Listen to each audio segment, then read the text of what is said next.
नामा के मूल तत्व साझेदारी विषय प्रवेश 1.4 का आज वीडियो हम बनाने वाले हैं। और इस चैप्टर में हम जो डिस्कस करेंगे बच्चे, वो स्वाध्याय के बारे में पढ़ेंगे। ठीक है, तो जैसा कि आपको यहाँ पे पता होगा बच्चे कि हमने लास्ट वीडियो में क्या किया था कि हमने साझेदारी किसे कहते हैं उसके लक्षण पढ़ा था, करार पत्र किया था, पूंजी खाता रखने की पद्धति सीखा था हमने, है ना।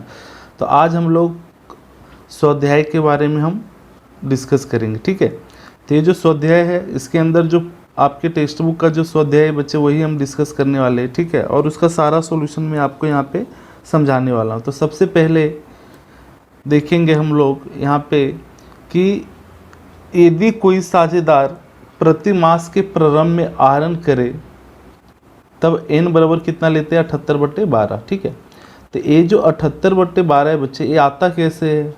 ठीक है, ये n = 78/12 हम क्यों लेते हैं, तो इसको हम थोड़ा डिटेल से आपको समझाने का प्रयास करेंगे। तो सभी बच्चे मेरे साथ ध्यान देंगे। ठीक है, अगर आपको समझ में आ जाए बच्चे तो समझो कि हमारा ये वीडियो बनाना सफल हो जाएगा। तो सभी बच्चे ध्यान देंगे। जैसे समझ लेते बच्चे कि मान लें कि कोई साझेदार ऐसा है जो तारीख यहाँ पे 1/4, ठीक है, ये जो दिख रहे हैं बच्चे, तारीख 1/4/2019 को उसने क्या किया है, आहरण किया है। ठीक है, उसी तरीके से साझेदार ने 1/5 को आहरण किया है, फिर 1/6 को किया है बच्चे, फिर 1/7 को किया है, फिर 1/8 को है, 1/9, फिर 1/10 है ना, फिर 1/11/2019, फिर 1/12/2019, फिर 1/1/2020 है, फिर 1/2/2020 है, फिर 1/3/2020।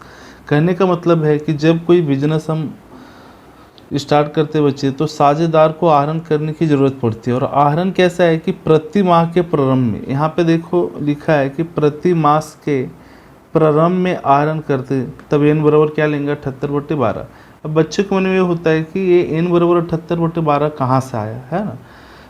तो इसके लिए हम लोग क्या करेंगे, यहाँ पे चेक करेंगे। सबसे पहले ये चेक करेंगे बच्चे कि क्या सबने जो साझेदार है वो प्रत्येक महीने के प्रथम तारीख को ही आहरण किया है या कोई दूसरे तारीख को है। तो यहाँ पे साफ दिख रहा है कि सब देखो एक है ना, सब 1 तारीख को ही आहरण किया। तो जब 1 तारीख को आहरण करता है तो उसका हम मंथ कैलकुलेट करेंगे। ठीक है, आपको पता होगा कि कोई भी बिजनेस जब हम स्टार्ट करते हैं बच्चे तो उसका डेट जो होता है वो 1/4 को अगर बिजनेस स्टार्ट हुआ है, ठीक है, 1/4 को अगर बिजनेस स्टार्ट होता है, समझो 1/4/2000, यहाँ पे हमने 19 लिया है, कितना लिया बच्चे, 1/4/2019। तो इसका जो क्लोजिंग डेट होगा वो होता है 31 मार्च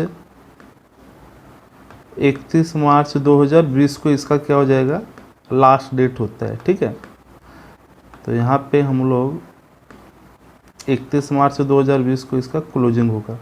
और बिजनेस में जो 1 साल जो होता है बच्चे, जिसको बोलते हैं फाइनेंशियल ईयर, वो यही फाइनेंशियल ईयर होता है 1 अप्रैल टू 31 मार्च। ठीक है, तो 1/4 से आप अगर गिनेंगे, 1/4 से अगर आप काउंट करोगे बच्चे तो ये आपको पता चल जाएगा। ठीक है, 31/3/2020 तक। ओके, अभी यहाँ पे समझते हैं कि अगर 1/4/2000, ध्यान देना सब लोग, अगर 1/4/2019 को आहरण करे और 31/3/2020 तक, तो बताओ यहाँ से लेकर 1/4/2019 से 31/3/2020 तक जो समय अंतराल होगा बच्चों कितने महीने का होगा, तो सर वो तो 12 महीने का होगा। ठीक है, आप काउंट कर सकते हैं।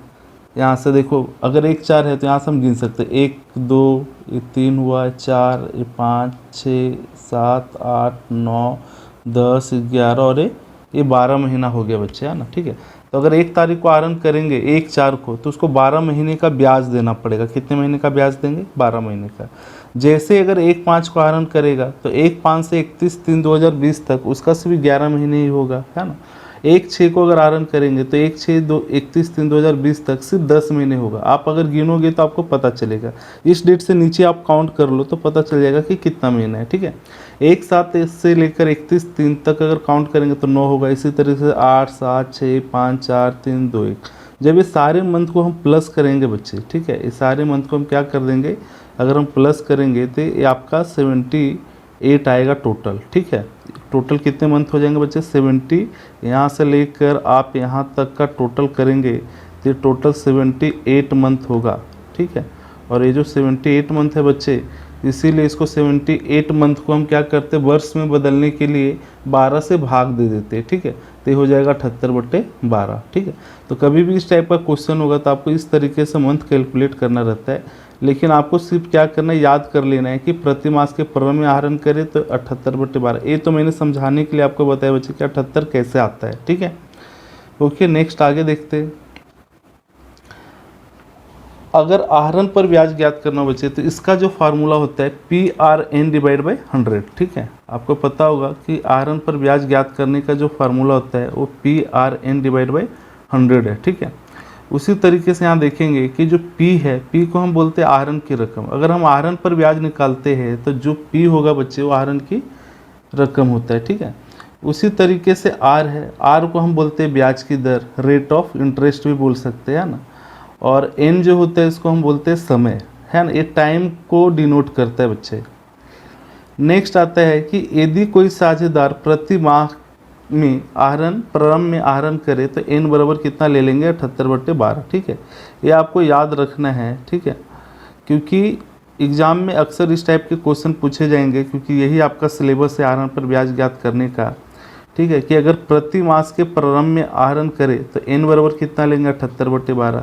उसी तरीके से यदि कोई साझेदार प्रति मास के बीच में आहरण करे तो हम कितना ले लेंगे बच्चे N बराबर 72/12। ये आपको याद कर लेना है अच्छे से, और एग्जाम के लिए बहुत ही इंपॉर्टेंट है ये, ठीक है। नेक्स्ट उसी तरीके से यदि कोई साझेदार प्रति मास के अंत में आहरण करे, ठीक है, प्रति मास के अंत में अगर आहरण करता है तो N बराबर कितना लेते हैं 66/12।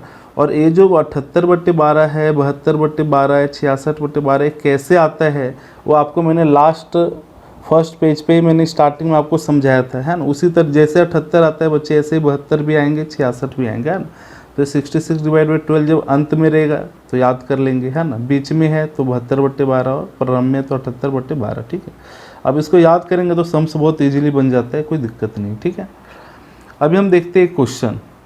अभी हमारा जो क्वेश्चन है बच्चे, यहाँ पे लिखा है कि क्वेश्चन नंबर 3 का फर्स्ट, है ना, मतलब इसके अंदर 11 क्वेश्चन होते हैं, तो उसमें का फर्स्ट क्वेश्चन है वो हम सबसे पहले पढ़ेंगे। यहाँ लिखा है कि एक साझेदार पीढ़ी में से प्रति मास के अंत में एक समान रकम का आहरण करता है, वर्ष के अंत में कुल वार्षिक आहरण। यहाँ पे ध्यान देने वाली बात है कि जब भी अगर क्वेश्चन में ऐसा दिया बच्चे कि कुल वार्षिक आहरण 12,000 रुपया दिया है, ठीक है, तो इसको हम क्या करेंगे, मंथ में कन्वर्ट करेंगे, ठीक है।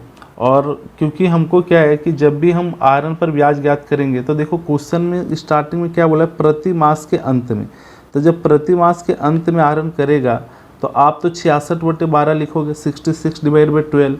लेकिन वहाँ पे जब प्रति बोला है बच्चे, इसका मतलब ये आहरण की रकम भी प्रति माह का ही होना चाहिए, है ना, मतलब एक मंथ का ही होना चाहिए, ठीक है। अगर प्रति माह यहाँ पे नहीं होता बच्चे तो फिर यहाँ पे हम वार्षिक से भी ज्ञात कर सकते थे, लेकिन प्रति मास के अंत में कभी भी क्वेश्चन रहे तो आपको एक चीज़ ध्यान रखना है कि जो आहरण है वो मंथली होना चाहिए, ठीक है। मंथली मतलब एक महीने का ही होना चाहिए। अब बताओ यहाँ पे लिखा है कुल वार्षिक आहरण, तो इसका मतलब ये तो 12 महीने का हो गया। तो इसको हम क्या करेंगे कि 12 से भाग देकर 1 महीने का आहरण ज्ञात कर लेंगे, ठीक है। आगे देखते हैं, यदि आहरण पर वार्षिक 12% की दर से ब्याज देना है तो मतलब बताओ 12% की दर से रेट ऑफ इंटरेस्ट हो गया, ठीक है। अभी हम लोग ज्ञात करते हैं, यहाँ लिखा है तो वर्ष के अंत में आहरण पर ब्याज की गणना कीजिए। तो सबसे पहले हम लोग क्या करेंगे, यहाँ लिखेंगे आहरण पर ब्याज का फार्मूला लिखेंगे बच्चे, ठीक है, PRN/100। उसके बाद P, अब बताओ P कितना लेंगे, तो सर 12,000 को 12 से भाग देंगे तो जो 1,000 आएगा वो प्रति माह आहरण आएगा, मतलब एक महीने का आहरण होगा बच्चे, ठीक है। कोई बच्चे 12,000 अगर लेकर बनाएगा तो फिर उसका आंसर गलत आ जाएगा। तो ये बहुत इंपॉर्टेंट बात है कि इसको आपको ध्यान रखना एग्जाम में, ठीक है। नेक्स्ट है R जो दिया है बच्चे 12% दिया है ना, जिसको हम ब्याज की दर भी बोलते हैं। और N बराबर 66/12। अब देखो ये 66/12 हमने क्यों लिखा है, ये आपको ध्यान में रखना है, क्योंकि हमने स्टार्टिंग में बताया था कि प्रति मास के अंत में कभी भी आहरण होगा तो आपको 66/12 लिखना है, ठीक है। ये बहुत इंपॉर्टेंट है। अगर प्रारंभ में पूछेगा बच्चे तो वहाँ पे 78 डिवाइड बाई 12, ठीक है। अगर बीच में है तो 72 डिवाइड बाई 12, ठीक है। तो आपको याद करने की, इसको सिर्फ थोड़ा सा ध्यान रखना है और कुछ नहीं है, ठीक है। आगे देखते हैं। इतना बातें आपको मेरे हिसाब से समझ में आ गया होगा कि P बराबर कितना लेना है 1000। 12 से क्यों भाग दिया, क्योंकि यहाँ पे वार्षिक आहरण है। अगर यहाँ पे प्रति माह आहरण होता बच्चे तो फिर हम क्या करते, फिर जो है वही लिख देते, ठीक है। ओके, आगे देखते। आहरण पर ब्याज है ना, आप फार्मूला लिखेंगे, उसके बाद यहाँ पे P की जगह पे आप 1000 लिखेंगे, R की जगह पे 12 और N बराबर कितना लेना है 66 डिवाइड बाई 12। तो जब 66 डिवाइड बाई 12 लिखेंगे बच्चे तो 66 को ऊपर आपको लिखना है और 12 नीचे आ जाएगा, ठीक है। और इंटू 100, जब इसको आप मल्टीप्लाई करेंगे और डिवाइड करेंगे तो ये आपका आंसर आ जाएगा ₹600 और यही आपका आहरण पर ब्याज होगा, ठीक है। और ये बोर्ड एग्जाम में बच्चे तुम आपको 3 मार्क्स में पूछे जाएंगे, ठीक है। ये आपको विशेष बातें ध्यान में रखना है, ठीक है। ओके, आगे बढ़ते। नेक्स्ट है कमीशन ज्ञात करने का नियम, ठीक है। अब कई बार ऐसा होता है कि जब हमें कमीशन ज्ञात करना होता है तो बहुत सारे मेथड होते हैं कमीशन ज्ञात करने के। तो आपको ध्यान रखना है कि यहाँ पे सबसे पहले लिखा है कि यदि कमीशन घटाने के पहले के लाभ पर कमीशन गिनना हो तो निम्नानुसार गणना होगी। जैसे आप समझेंगे कि कई बार क्वेश्चन में ऐसा रहेगा कमीशन घटाने के पहले, है ना। तो कमीशन घटाने के पहले अगर बोले, ये आपको ध्यान रखना है पहले, ठीक है। और एक होता है कमीशन घटाने के बाद। अगर पहले होगा तो यहाँ पे आपको कमीशन ज्ञात करने का जो फार्मूला होगा वो शुद्ध लाभ इंटू कमीशन का प्रतिशत डिवाइड बाई 100, ठीक है। कमीशन का प्रतिशत डिवाइड बाई 100, ये आपको फार्मूले याद रखने हैं, ठीक है। और ये फार्मूला कब यूज करना है, जब ऐसा क्वेश्चन में लिखा हो कमीशन घटाने के पहले, ठीक है। कोई दिक्कत। नेक्स्ट अगर आपको क्वेश्चन में पूछ सकता है कि यदि कमीशन घटाने के बाद का अगर आ जाए, है ना, एग्जाम में कमीशन घटाने के बाद के लाभ पर अगर कमीशन गिनना हो तो क्या करेंगे। तो इसके फार्मूले में क्या करते हैं, कमीशन बराबर शुद्ध लाभ तो सेम रहेगा, कमीशन का प्रतिशत डिवाइड बाई क्या करेंगे 100 प्लस कमीशन का प्रतिशत, ठीक है। उसमें 100 हम प्लस कर देते हैं। अगर सपोज 10% है तो 10 डिवाइड बाई 110 लिख देंगे। अगर मान लें 8% है तो 8 डिवाइड बाई 108 करेंगे, ठीक है। कब, जब क्वेश्चन में क्या दिया हो, कमीशन देने के बाद, ठीक है। अगर पहले लिखा रहेगा तो इसमें हम क्या करेंगे 100 लेंगे, क्या लेंगे बच्चे 100 लेंगे, ठीक है।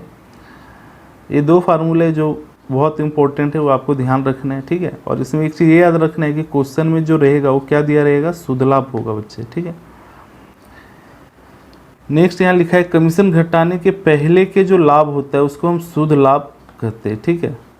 अब कई बार क्वेश्चन में ऐसा रहता है कि लाभ तो दिया रहेगा लेकिन बच्चे को पता नहीं चलता है कि शुद्ध लाभ है या वितरण पात्र लाभ है ना।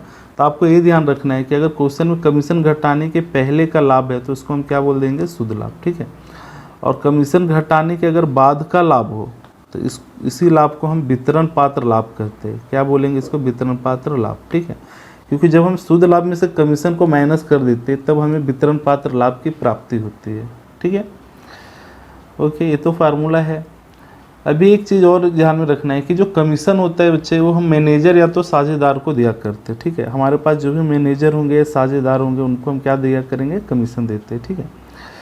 यहाँ पे एक इंपॉर्टेंट चीज़ है कि यदि प्रश्न में वितरण पात्र लाभ या साझेदार का लाभ दिया हो, ठीक है। कई बार क्वेश्चन में ऐसा रहेगा कि किसी एक साझेदार का लाभ दे देगा, ठीक है, या तो सभी साझेदार का लाभ दिया रहेगा या वितरण पात्र लाभ दिया है। ये दोनों एक ही चीज़ है। अगर साझेदार का लाभ है मतलब इनडायरेक्टली वो भी वितरण पात्र लाभ भी है, क्योंकि साझेदार के बीच जो होता है बच्चे वो हम वितरण पात्र लाभ को ही बांटते हैं। अब यहाँ लिखा है यदि कमीशन घटाने के बाद के लाभ पर कमीशन गिनना हो तो निम्नानुसार गणना कर। अब देखो यहाँ पर भी क्या है, क्वेश्चन में बाद बोला है, पीछे भी क्या था, कमीशन घटाने के बाद, तो हमने वहाँ पे 100% का दर लिया था। लेकिन यहाँ पे क्या करना है कि क्वेश्चन में अगर वितरण पात्र लाभ दिया हो, क्या दिया हो, अगर क्वेश्चन में वितरण पात्र लाभ दिया हो या फिर साझेदार का लाभ हो, ये दोनों चीज़ें इंपॉर्टेंट है और आपको ये ध्यान रखना है, ठीक है। कि अगर वितरण पात्र लाभ और साझेदार का लाभ दिया हो और क्वेश्चन में ऐसा लिखा हो कि कमीशन घटाने के बाद के लाभ पर कमीशन देना हो तो आपको फिर ये फार्मूला यूज करना है, कमीशन इजकल टू वितरण पात्र लाभ इंटू कमीशन का प्रतिशत डिवाइड बाई 100। ठीक है, ये भी फार्मूला बहुत इंपॉर्टेंट है। ये फार्मूला कब यूज करेंगे बच्चे, जब वितरण पात्र लाभ क्वेश्चन में दिया हो। ठीक है, अभी आगे एक क्वेश्चन देखेंगे। यहाँ लिखा है अमृता और दिव्या एक साझेदारी पेढ़ी के साझेदार है, उनकी पूंजी का अनुपात 3:2 है। अभी देखो यहाँ पे एक चीज़ ध्यान रखना है कि जो पूंजी का अनुपात दिया बच्चे, कुछ लोग क्या करते हैं इसको लाभ हानि का अनुपात समझ लेते हैं। तो कभी भी लाभ हानि का अनुपात अगर क्वेश्चन में ना दिया हो तो आपको क्या करना है, समान परिमाण में बांटना है। ठीक है, बराबर बांट देना है। ये जो 3:2 है बच्चे वो पूंजी का अनुपात है। अगर दोनों की पूंजी अगर होगी ना तो उसको हम 3:2 में बांटेंगे, इसलिए इसका कोई यूज नहीं करना है। ठीक है, कुछ बच्चे लाभ हानि बांटने में इसका उपयोग करते हैं, लेकिन जो बहुत ही गलत है। आगे बोला है अमृता को उसका कमीशन घटाने के बाद, अब देखो यहाँ पे बाद आ गया है ना, कमीशन घटाने के बाद शुद्ध लाभ पर 8% कमीशन दिया जाता है यदि वर्ष के अंत में पेढ़ी का लाभ, अब ये जो पेढ़ी का लाभ दिया बच्चे शुद्ध लाभ दिया हुआ है, कौन सी लाभ है, शुद्ध लाभ। तो अमृता को कुल कितनी रकम मिलेगी। अब मुझे बताओ क्वेश्चन में अगर शुद्ध लाभ दिया है और कमीशन घटाने के क्या बोला है, बाद में बोला है, ध्यान रखना। क्वेश्चन में क्या दिया है, शुद्ध लाभ दिया है और कमीशन घटाने के बाद है। तो बताओ बच्चे हम कौन सा फार्मूला यूज करेंगे। तो मैं अभी आपको थोड़ा सा पीछे ले जाता हूँ। ठीक है, जहाँ पे हमने डिस्कस किया था, देखो इस क्वेश्चन में शुद्ध लाभ दिया हुआ है। ठीक है, क्या दिया हुआ है, शुद्ध लाभ, यहाँ पे आपको दिख रहा होगा, और कमीशन का प्रतिशत डिवाइड बाई 100 प्लस कमीशन का प्रतिशत। ए वाला फार्मूला हम यूज करेंगे क्योंकि क्वेश्चन में शुद्ध लाभ है और क्वेश्चन में ये भी बोले बच्चे कमीशन घटाने के बाद के लाभ पर कमीशन गिनना है। ठीक है, तो आगे बढ़ते हैं हम लोग।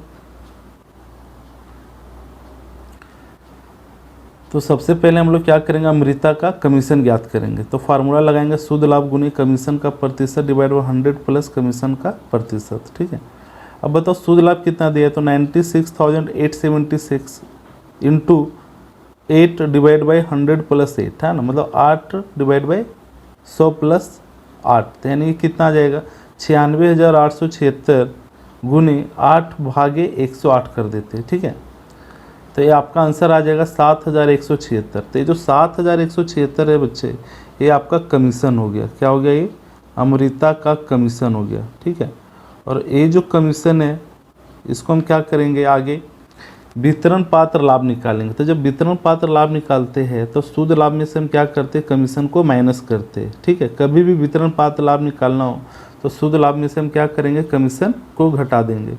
तो जब कमीशन माइनस करेंगे बच्चे तो आपके पास जो रकम आएगा वो 89,700 आएगा। ठीक है, उसके बाद ये जो 89,700 है इसी को हम क्या करेंगे, दोनों साझेदार के बीच में हम क्या करेंगे, आपस में बांट देंगे। कौन से अनुपात में बांटेंगे बच्चे, एक अनुपात में बांटेंगे, समान अनुपात में बांटेंगे। क्यों, क्योंकि यहाँ पे लाभ हानि का अनुपात दिया हुआ नहीं है।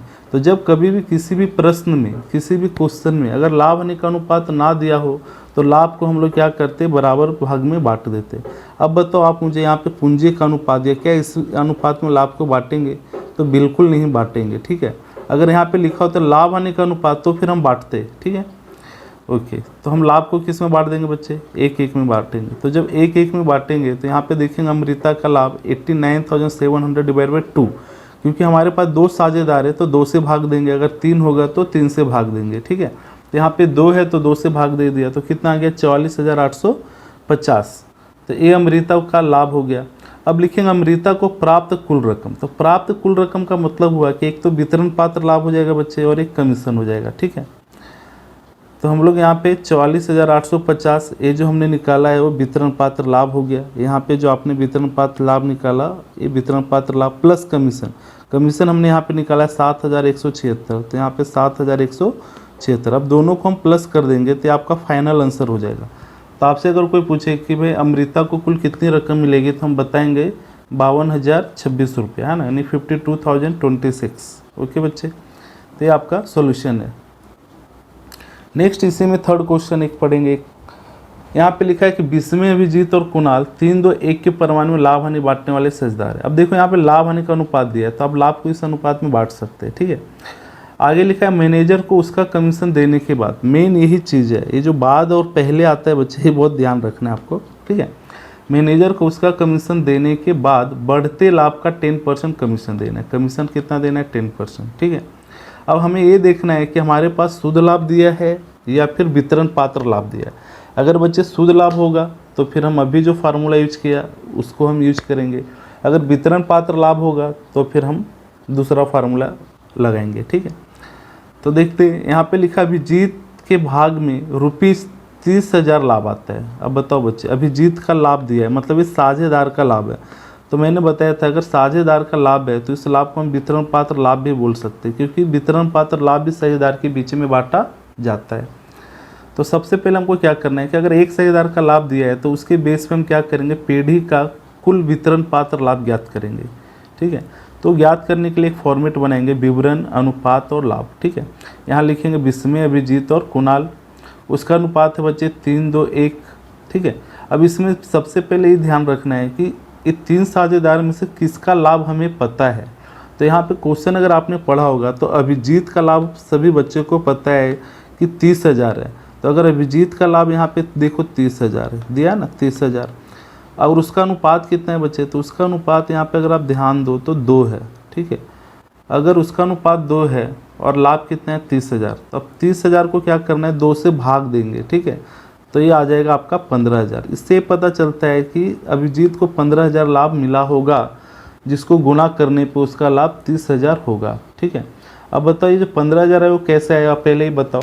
तो 15,000 लाने के लिए हम क्या करेंगे? जो अभिजीत का हिस्सा है 30,000, उसको हम उसके अनुपात से भाग दे देंगे। तो 30,000 को जब हम 2 से भाग देंगे बच्चे तो 15,000 आएगा। ठीक है। अब ये जो 15,000 आया उसको क्या करना है? आप बाकी के दोनों हिस्सों में क्या करेंगे? गुना कर देंगे।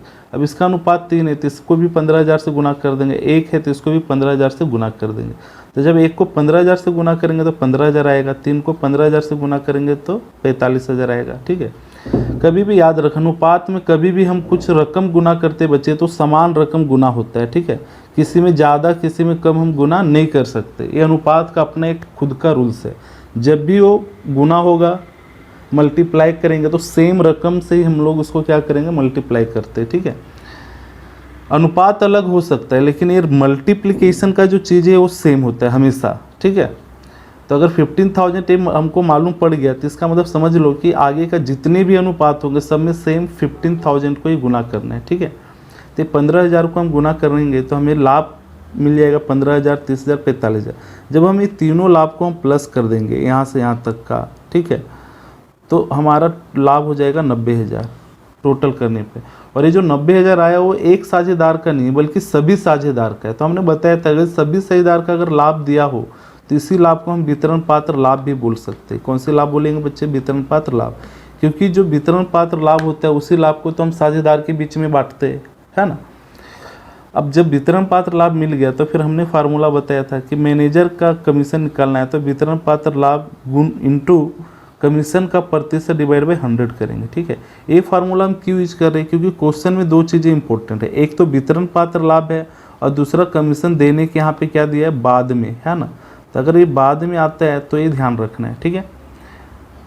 ये फार्मूला यूज करेंगे तो कमीशन का प्रतिशत डिवाइड बाई 100। अब बताओ वितरण पात्र लाभ कितना है? तो सर 90,000 है और कमीशन का प्रतिशत 10 है तो 10 डिवाइड बाई 100। तो आपका आंसर कितना आ जाएगा बच्चे? 9,000। ये आपका आंसर हो जाएगा। ठीक है। तो इतनी सारी चीज़ें आपको आई होप सो समझ में आ गया होगा। ठीक है। इसके बाद भी अगर कोई डाउट हो बच्चे तो आप मुझे व्हाट्सअप या कॉल कर सकते हैं। Okay, thank you so much. फिर अगले वीडियो में मिलेंगे।